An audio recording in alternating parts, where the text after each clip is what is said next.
Just a quick one here.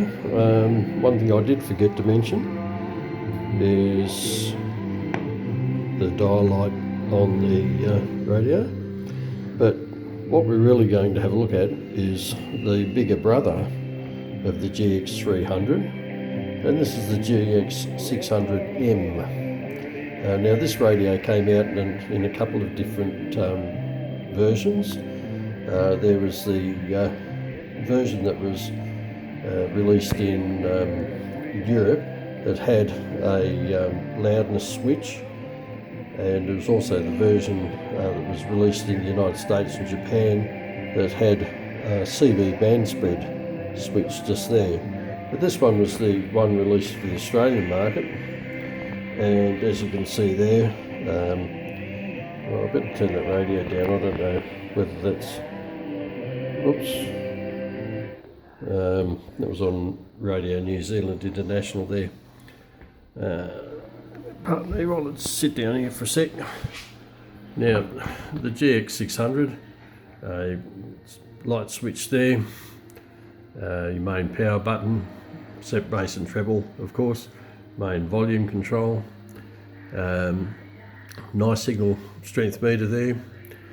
Here you've got FM AFC, and also acts as a DX local on medium wave only, does not work on shortwave. Here you have BFO on off, and your 5 positioned band switch. This one on the top, as you're probably well aware, has the rotating ferrite rod, although this one has a slight problem in as far as I can't lift the rod at the present moment. Here's your main tuning control. Here's the fine tuning control, which is very, very handy when it comes to listening to single sideband. It's very touchy. And here's again the what do you call it? The timer on the back of the radio. There's the, as I said, there's the rotating ferrite rod there. Nice carry strap. External antenna connections there. AC in for the Australian market, 240 volt, and battery case there. This side of the radio. Bit hard to see. MPX out there. Earphone or external speaker there, and stereo record out there on that particular control. Anyway, as I said, this was on briefly on Radio New Zealand, and again, lovely big speaker, very good audio in these particular radios.